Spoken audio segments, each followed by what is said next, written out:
Bonjour André Léniel. Bonjour. Un certain nombre d'élus sont ressortis du discours d'Emmanuel Macron un peu déçus hier, estimant qu'il n'avait pas répondu réellement aux critiques que vous et François Baroin avez formulées pendant vos discours. Est-ce que vous partagez ce sentiment? Malheureusement, je suis contraint de le partager. J'aurais aimé un président de la République qui nous parle clairement, qui nous dise quels sont ses engagements ou ses refus par rapport aux demandes des maires de France.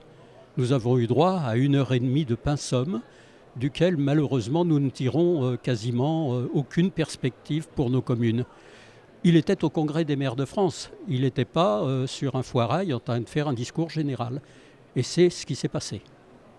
Alors, notamment, vous avez évoqué lors de votre discours introductif la question des dotations et la question de la taxe d'habitation. Sur les dotations, le gouvernement dit qu'il a stabilisé les dotations. En réalité, on revient à un gel.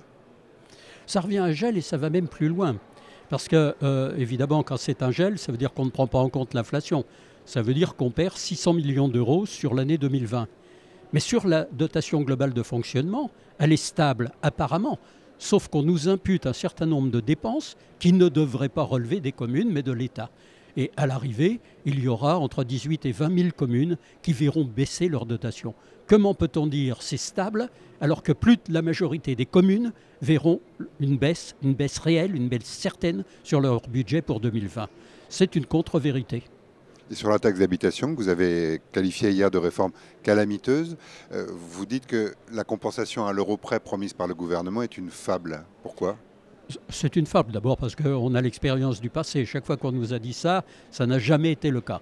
Mais surtout, dès le budget 2020, il y a déjà des coups de canif dans ce contrat théorique dû à l'euro près. C'est quoi? C'est le fait, par exemple, qu'on remet en cause l'indexation des bases d'imposition et qu'au passage, on va nous prendre quelques dizaines de millions sur le sujet.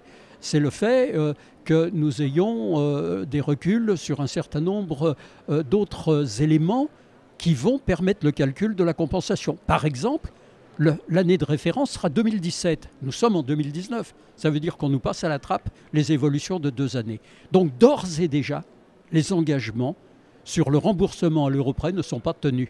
Et d'ailleurs, le président a été incapable de s'exprimer sur le sujet. Mais le président a dit hier que c'était le CFL qui décidait du budget. Qu'est-ce que vous en pensez? Je ne savais pas qu'il était marseillais et qu'il faisait dans la galéjade. Bien évidemment, jamais le CFL ne décide. Parfois, il propose, mais c'est le Parlement qui décide. Et le plus souvent, d'ailleurs, on le sait, l'exécutif. Donc c'était une pure contre-vérité qui n'avait pour vocation que d'essayer de me mettre en difficulté, ce qui est très honnêtement pas à la hauteur d'un président de la République. Pour finir donc sur ces déclarations d'hier, il a terminé son discours sur la question de la décentralisation en expliquant que l'autonomie fiscale des collectivités était pour lui un fétichisme français. C'est pour vous une remise en cause de la liberté des collectivités? C'est clair. À partir du moment où c'est l'État, et l'État seul, qui décide ce qui nous serait attribué, ça veut dire que nous n'avons plus aucune liberté. Vous savez, c'est Camus qui disait « Priver le travailleur de son pain, que lui reste-t-il de liberté ?» Eh bien, si on prive les collectivités de la capacité à définir leurs ressources, que leur restera-t-il à l'avenir de liberté? Dernière question, on est au dernier congrès du mandat 2014-2020. Comment jugez-vous l'évolution générale des relations entre l'État et les collectivités pendant ce mandat? Ce mandat a été le plus bousculé. J'ai déjà quelques mandats derrière moi, mais ça a été le plus difficile. Et les maires ont essayé de faire face. Malheureusement, nous allons parfois de mal en pis. Nous voyons l'étranglement financier se poursuivre, le garrot se resserre, nous voyons les tutelles qui se renforcent, nous voyons la décentralisation qui recule.